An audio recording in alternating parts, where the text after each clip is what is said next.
When my mother-in-law was asked if I would be preparing the New Year's meal, her immediate response was a dramatic wave of her hands and a burst of laughter. "Absolutely not! That's impossible. My daughter-in-law can't cook to save her life," she exclaimed. She called me the hopeless housewife who couldn't even pull off a New Year's feast, proudly declaring that she was the one in charge of the kitchen. Her laughter was more than just annoying. It was an outright insult.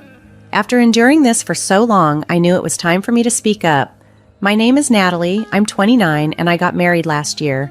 Being a full-time housewife, I enjoy cooking, and thankfully my husband isn't too picky. Anything edible seems to work for him. He's a kind man, and we live in a lovely, newly renovated home with a dream kitchen that has a large island. It should have been an ideal setup from the start, but there's been a constant issue: my mother-in-law. She prides herself on her culinary skills and views me as a total letdown in the kitchen. What's worse, she doesn't keep these opinions to herself. She broadcasts them. Just the other day, she was gossiping loudly with the neighbor's wife, making sure her voice carried as I was outside doing laundry. My daughter-in-law can't even cook properly. It's dreadful. I wonder about her upbringing. My poor son. So unfortunate to be stuck with her, she lamented, each word stabbing at me like thorns. It was tough enough to swallow her critiques about my cooking, but to hear her belittle my family was downright unacceptable. I realized I couldn't let this go on any longer. It was time to take a stand. I've always held my parents in high regard, cherishing the numerous lessons they've imparted to me. Unfortunately, my mother-in-law never took the time to understand or appreciate these values. Instead, she chose to badmouth me regularly. Today was just another episode in her ongoing series of critiques. Her biting remarks echoed through the neighborhood. She doesn't even know how to season properly. If I don't cook, there's no flavor at all. Why did my son have to marry someone like her? The neighbors chimed in, fueling the fire with their jabs, suggesting my husband Daniel had bitten off more than he could chew, and pondering why she didn't just teach me herself. Under my breath, I wished they would all just stop. My hand clenched a glass so tightly it cracked. That evening, when my husband Daniel came home and my mother-in-law was conveniently in the shower, I saw my chance to finally let everything out. "Can't you do something about your mother? She's going around the neighborhood every day making me out to be some hopeless cook," I pleaded with Daniel as I took his jacket. Opening up about my mother-in-law's relentless behavior felt necessary. Daniel isn't particularly close to his mother, and he genuinely cares about me, so I anticipated his support, maybe even expecting him to defend me or at least acknowledge the strain her words were causing me, but his reaction caught me off guard. "Well, Mom has always been very particular about cooking," he said, scratching his head, looking genuinely troubled. The word particular hung in the air, so light for such a heavy accusation. I almost countered with a remark about her overpowering seasoning, but held back, staring at him in disbelief, wondering if he truly understood the impact of his mother's words. I stared at Daniel in utter disbelief. "Come on, she's a good cook, right?" he asked nonchalantly.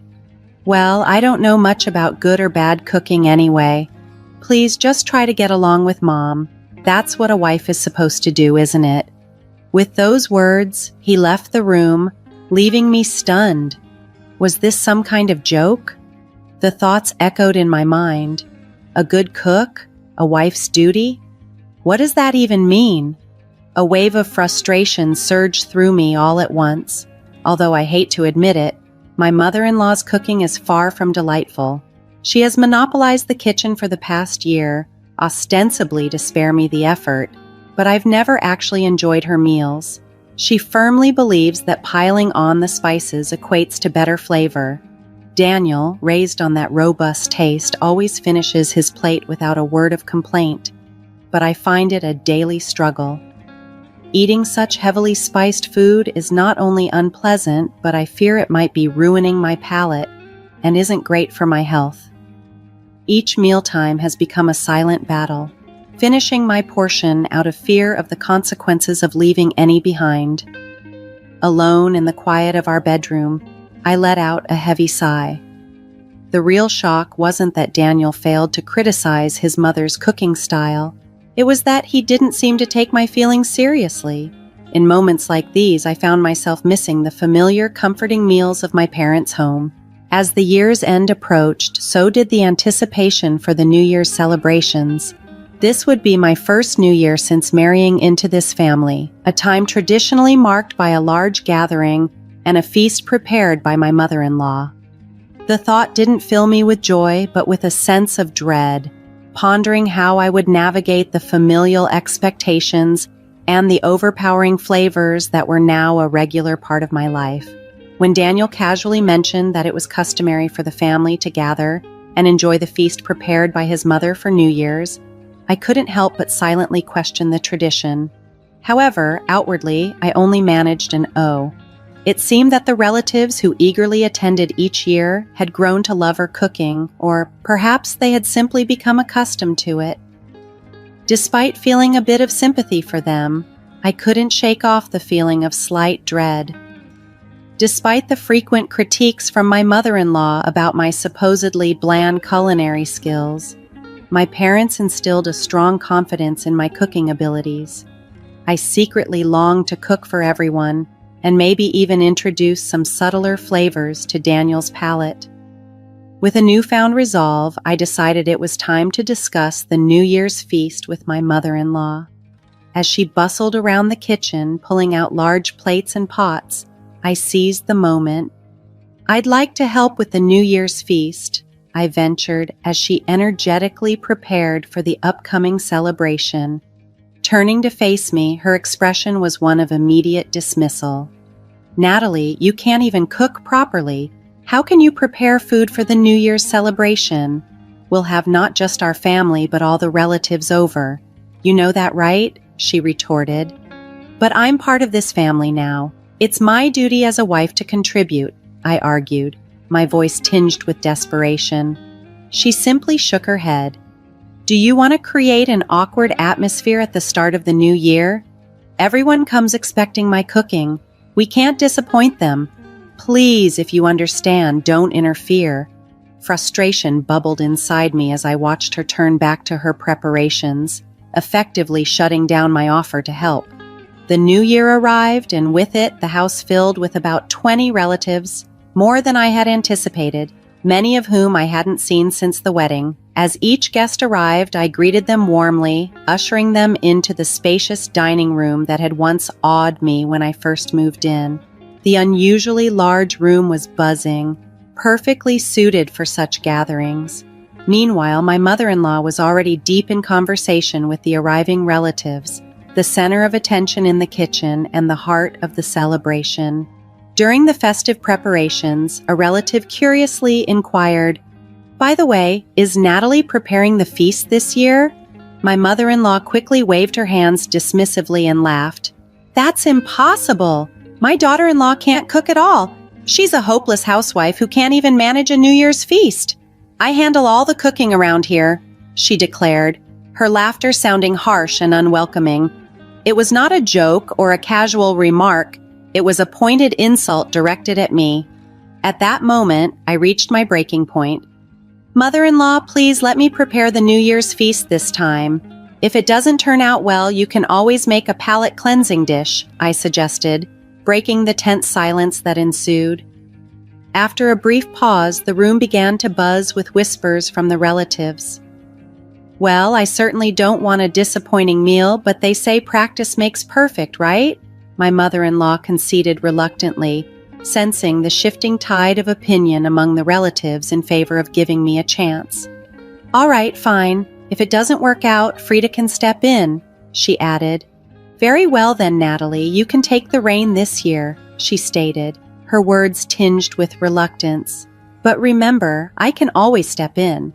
Ladies and gentlemen, indulge this hopeless housewife's whims for once," she announced with a tone of patronization. With a heart swelling with pride and determination, I was ready to showcase my cooking skills to everyone. It was my chance to change everyone's perceptions.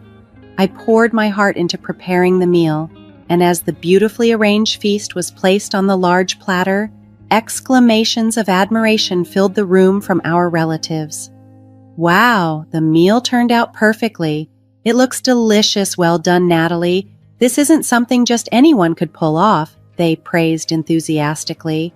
Amidst such acclaim, my mother-in-law, who had just returned from shopping for the so-called palate cleansing dish, glanced at my spread. "It looks all right, I suppose, but it's probably bland," she remarked, emphasizing the word probably and clearly reluctant to acknowledge the success. Ignoring her comments, I busied myself distributing paper plates and forks to the relatives, encouraging them to enjoy the meal. As my mother-in-law hurried into the kitchen to start on what she called the palate cleansing dish, she kept a watchful eye over us, probably expecting her need to intervene. The relatives tentatively began sampling the dishes I had prepared. A murmur of approval started to build. My mother-in-law, not missing a beat, chuckled with apparent satisfaction, announcing loudly, "See, I told you this is why she's the incompetent daughter-in-law. Everyone, you don't need to force yourselves. I'll prepare the palate cleansing dish right away." Her tone carried a triumphant note, expecting to salvage what she assumed would be a culinary disaster. However, her satisfaction was quickly overshadowed by sounds of genuine delight from the dining room. "This is the first time I've tasted New Year's food this delicious. It's like something from a fancy hotel. Natalie, where did you learn to cook like this?" exclaimed one of the relatives, their praise filling the room with energy. Amidst the lively crowd, my mother-in-law stood, momentarily stunned into silence by the unexpected approval. With everyone's attention now on me and none on her, I felt a surge of confidence and decided it was the perfect moment to reveal my background. I grew up in a family deeply passionate about food. My family owns a renowned French restaurant, celebrated for its authentic cuisine and even recognized in the Michelin Guide. My father is the 5th generation overseeing culinary operations, and my mother, from a long lineage of chefs, supports him wholeheartedly. From a young age, I absorbed the art of cooking by observing my parents. By the time I was in upper elementary school, I was earnestly learning from them. Though my brother is poised to inherit the restaurant, the culinary knowledge passed down from my parents remains a deep source of pride within me. This revelation shifted the atmosphere further, cementing my newfound respect among the relatives and leaving my mother-in-law to ponder the unexpected turn of events. As the room buzzed with impressed relatives, I felt a profound connection to my heritage, proud to finally share my true culinary roots.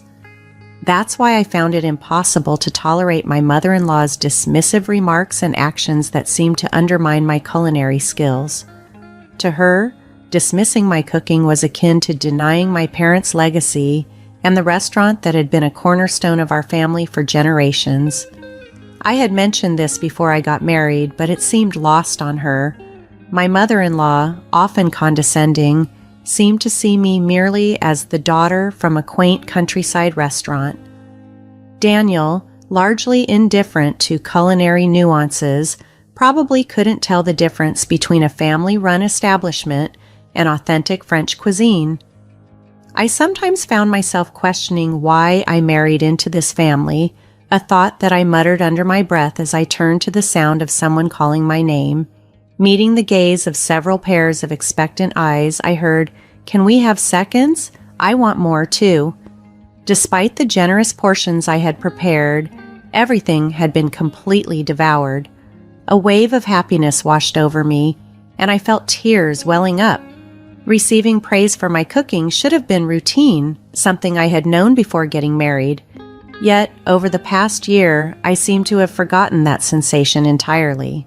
"Yes, I'll prepare more right away," I declared with renewed determination. As I hurried out of the room, I passed by my motionless mother-in-law. She had, after all, brought some ingredients regardless of her earlier criticisms. "Mother-in-law, I'll use these ingredients, okay?" I announced, but received no reply. The groceries remained untouched in the kitchen.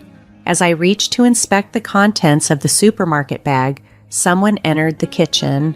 Could you teach us how to cook too? I glanced up to find 4 women lined up before me, their ages ranging from around mine to about that of my mother-in-law's. This unexpected request bolstered my confidence further. Here was an opportunity not just to share my heritage, but also to foster a bond over the love of cooking, transcending generational and family boundaries. It was a moment of validation and a chance to demonstrate the depth of my skills and the rich culinary legacy I carried. As I looked into their eyes, each gleamed with the same eager curiosity. "The food was amazing. We'd love to learn from you," they enthused. Hearing those words ignited something within me. I had never considered teaching cooking before, but witnessing their admiration and realizing the impact I could make, a newfound desire to share my knowledge welled up inside me. With a smile, I gladly agreed to teach them, and the room erupted with excitement. The group began to chat animatedly about how they would impress their husbands by honing their cooking skills. Thus began an impromptu cooking class. From a distance, my mother-in-law watched us intently, her expression unreadable as she silently tidied up. As we concluded the class and the dishes were served, they were met with enthusiastic praise. I must admit, Grace's cooking can be a bit too salty for my taste. Natalie's dishes, on the other hand, are delicate and refined, truly professional French cuisine. Jennifer, one of the participants, beamed with joy at the recognition from everyone. Feeling a mix of pride and unease, I offered a faint smile to my mother-in-law, but she remained focused on cleaning, undisturbed by the ongoing praises. Just as I pondered how to ease the tension, Daniel stepped in with a decisive statement. "I actually prefer Natalie's cooking. Mom's strong flavors have always made me concerned about salt and health. Going forward, Natalie should handle the cooking regularly." Those words seemed to take my mother-in-law completely by surprise, and before long, she quietly withdrew to her room. The news of my culinary abilities spread quickly among my relatives, marking a significant shift in how they viewed me and my place in the family. This unexpected turn of events not only bolstered my confidence, but also subtly shifted the household dynamics in a way I had not anticipated. As word of my culinary talent spread, I soon found myself receiving requests to teach cooking classes. Initially hesitant, I remembered the joy from the impromptu New Year's cooking session and decided to embrace the opportunity. People genuinely valued my skills, and through word of mouth, my reputation as a skilled chef of authentic French cuisine grew quickly. Before I knew it, I was featured in media outlets and celebrated as a housewife renowned for her cooking. Requests for my classes started coming from all over the country. Life, I learned, is wonderfully unpredictable. This unexpected journey even led to a feature about me in a prominent cooking magazine. In the article, I spoke about my culinary heritage and my father's influence on my skills. As for my mother-in-law, who had once spread less than flattering rumors about my cooking abilities, she ceased commenting on culinary matters altogether after the shift in family and public opinion.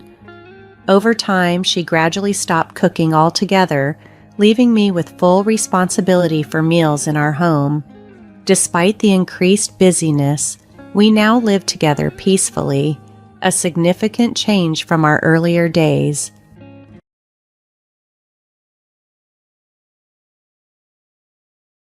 "Did you really plan to make us pay $1,800 every month?"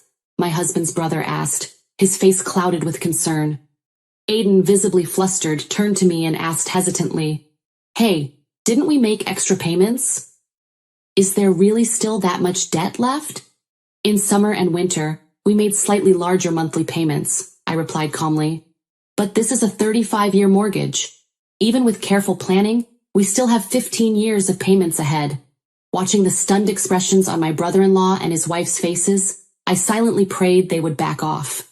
And then my husband said the unthinkable. "I understand. We'll continue paying off the mortgage," he declared. "My name is Tiana, and I'm turning 45 this year. When my only son moved out to start living on his own after entering university, our house, where my husband Aiden and I had lived with him, suddenly felt incredibly spacious. This house is a custom-built home that my husband and I carefully designed. We wanted it to be spacious, so our child could run around freely. To achieve this, we built a 3-story home with a beautiful open-plan design, featuring 5 bedrooms and a soaring atrium. The expansive balcony is where I take pride in growing my collection of herbs, from lavender to chamomile, and if it's edible, I have basil, mint, and rosemary.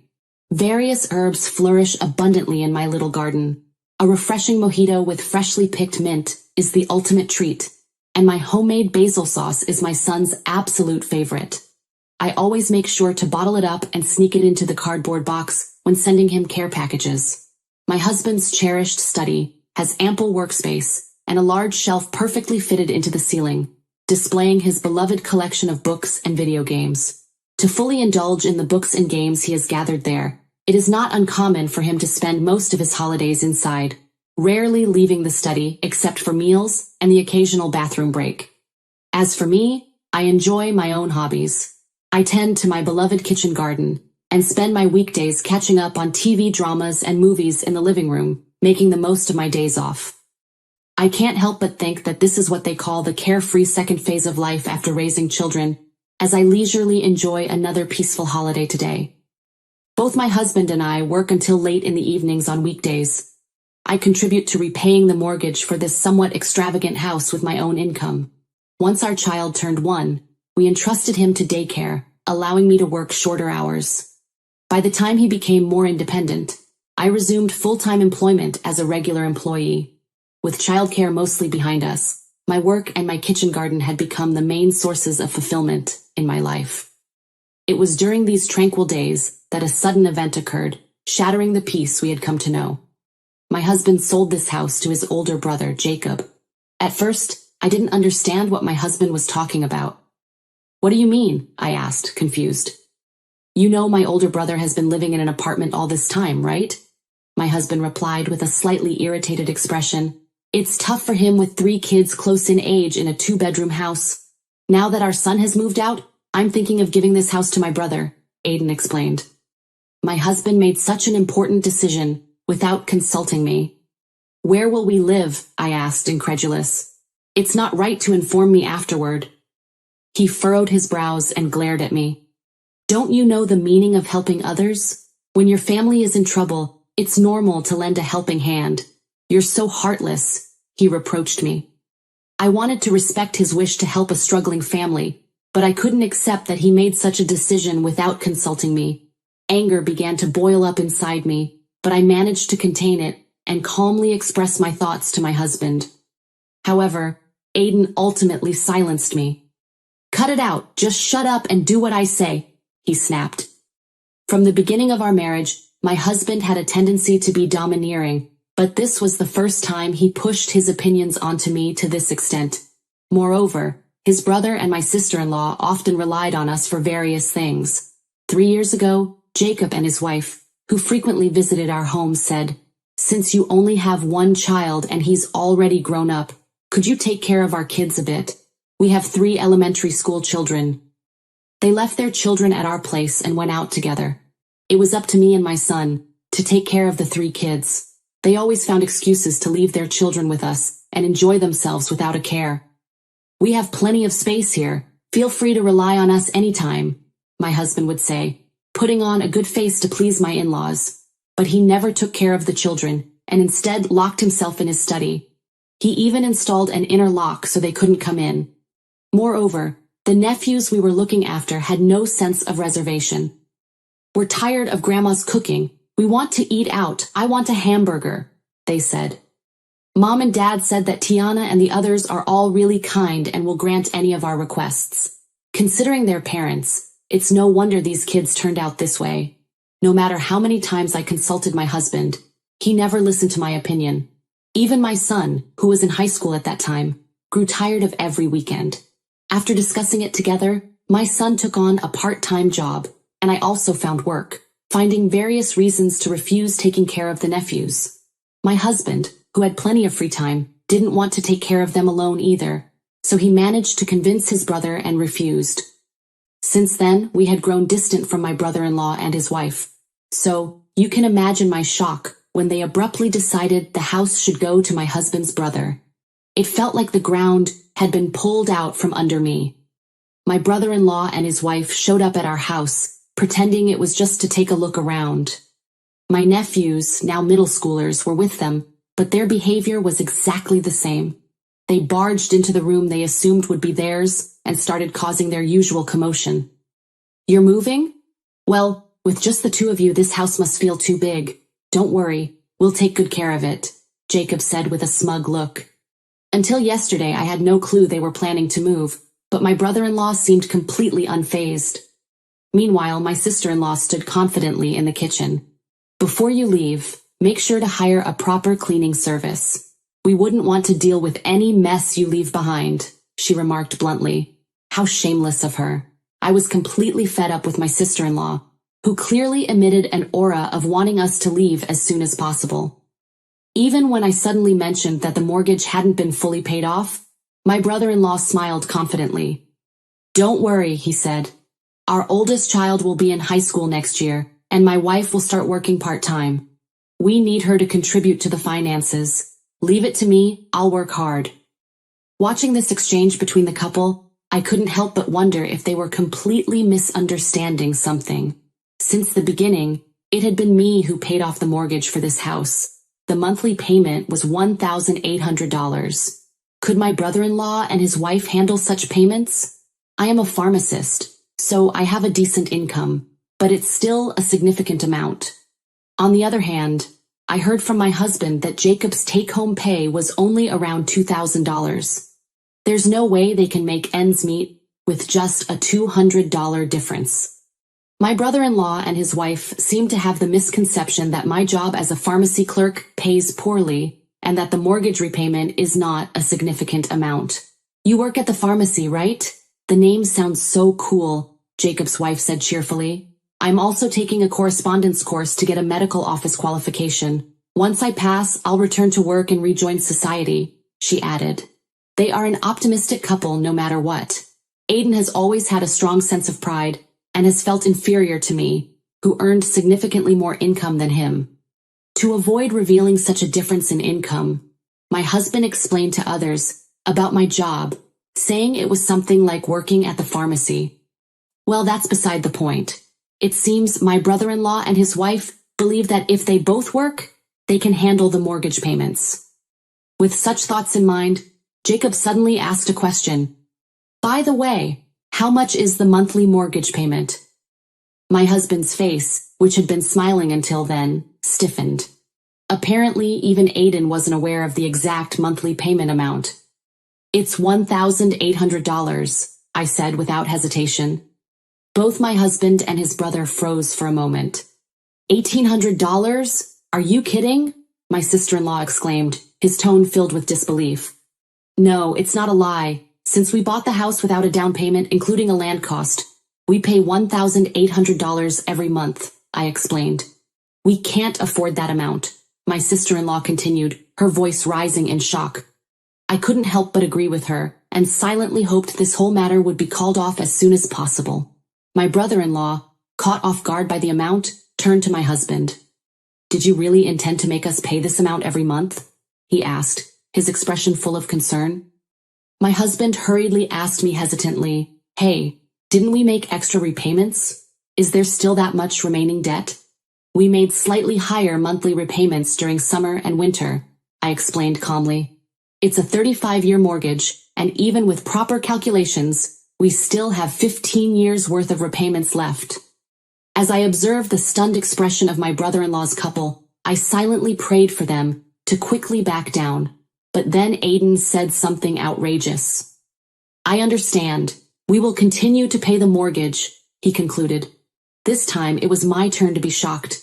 My brother-in-law's couple burst with joy at this unexpected turn of events. "What a generous person. He's got a big heart," my sister-in-law gushed, looking at my husband with admiration. My husband, basking in their praise, smiled proudly.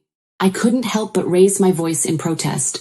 "What are you thinking? Why do we have to go to such lengths?" But my husband silenced me with his usual words. It's only natural to help family when they're in trouble. Why are you so heartless? He replied in bewilderment. I was speechless with exasperation, completely out of patience with my husband's shallow need to always make himself look good. Beyond Aiden's proposal, his brother's couple regained their energy, and the house tour of our home resumed. We want to move in by the beginning of next month, my sister-in-law announced. So we'll need you to take care of the procedures, arrangement for the move, and everything else. My husband handed me all the responsibilities, leaving me infuriated beyond measure. That night I called my son, who lives alone. I explained our current situation and told him I couldn't stay silent anymore. On the other end of the phone, my son chuckled as if he found it amusing. I'm glad you finally feel like fighting back. You've been patient all this time, so give them a taste of their own medicine, even if it leads to a divorce. Mom, you have the strength to live on your own, my son concluded. Encouraged by his reassuring words, I made up my mind to stand up to my in-laws and husband, who were acting as they pleased. Shortly after deciding to hand over our home to my brother-in-law's family, I contacted the bank where we had the mortgage contract. In fact, since this issue came up, I had been independently researching changing the mortgage ownership. What I found out was that changing the ownership of a housing loan is generally not allowed. Even if it is possible, it's usually between spouses or parents and children. This was a slightly complicated situation involving relatives. Moreover, the owner of the property is me. It's possible to hide the relationship and change the ownership. But if the financial institution finds out, it could be considered a serious breach of contract, and in the worst case, they could demand full repayment of the loan. Both Aiden's brother and his wife, along with my husband, who had casually promised to hand over our home to them, didn't realize that transferring ownership was a high-risk endeavor. Until the day of the handover, I decided not to do anything and focused on my work and household chores. Of course, my husband was furious when he saw that. Hey, hurry up and pick a moving company or something. If you keep dragging your feet, it'll be next month before we know it, he snapped. I'm busy with work. Can't you handle it? Besides, if we're giving up the house, we also need to figure out where we're going next. What's the plan for that? I asked calmly. You should be the one handling that, he shot back. That's exactly why I'm saying I'm busy, I replied firmly. Ignoring my husband, who sat there pouting in silence, I headed to work. As I kept up with my daily routine, it seemed my husband had taken matters into his own hands. A large number of boxes started showing up at the house, so he must have hired a moving company. Look, I've already set up the move and the contract for the new apartment will be finalized soon. Stop sulking and start packing, he said, sounding impatient. But no matter what he said, I refused to start preparing. Day after day, we had the same arguments, with my husband always angrily blaming and criticizing me. Enough already! Stop being so selfish, he snapped. If you keep this up, I have my own thoughts too. I'm getting a divorce. Is that what you want? I ignored him, calmly watching TV. Hurry up and pack your things. We're getting a divorce, he yelled again. I stood up, still calm, and replied, I don't want to be with you anymore either. Let's get a divorce. With that, I headed to the bedroom, unfazed. My resolute attitude left my husband stunned and silent. I'm sorry, he muttered. I don't want a divorce. I want to be with you forever. His tearful apology surprised me slightly. All right, I understand, I said firmly. But we're not moving out of this house, and we're not changing the ownership. Let's stay here and live together forever. Though he acknowledged my feelings, he sighed. That's not possible. We've already promised my brother and his wife, and it's too late to change anything now, Aiden added dejectedly. It'll be fine, I replied, lightly tapping my husband, who looked defeated. The day of the promised handover arrived. My brother-in-law and his wife showed up, their belongings packed into a borrowed pickup truck. Since it was a weekday, their children were at school. Finally, it's our new home, Jacob uttered excitedly. It's amazing we don't have to repay any loans, his wife added. Standing tall as they prepared to enter the house, I spoke up. I'm sorry, but unless you agree to these conditions, I can't hand over the house, I remarked firmly. Holding the home loan contract in my hand, I continued. Changing the loan ownership is generally impossible. If you truly want to live here, I request you repay the remaining loan amount in a lump sum. My brother-in-law hesitated, but his wife was furious. Who do you think you are? She snapped. Just leave this place already. I showed her the loan contract again. It's only natural for me to speak up. I am the homeowner here, I said, pointing to my name on the document. Her eyes widened in shock. My husband has no rights here. As the homeowner, I refuse to hand over this house. Please take your belongings and leave immediately. If you cause any more disturbance, I will call the police, I added as a warning. What? Just because you're making good money, don't act so high and mighty, she retorted. Don't you think you should share those benefits with your family? You're truly heartless. It's a pointless conversation, I thought, shaking my head. I don't mind being called heartless. Instead of relying on us for everything, try handling things on your own. Be a role model for your children, I replied. With those words, I turned and entered the house, firmly locking the door behind me. My brother-in-law and his wife made a scene outside for a while, but eventually they left, drawing suspicious glances from the neighbors. Shortly after, my husband received a call from his brother. We've already moved out of our apartment.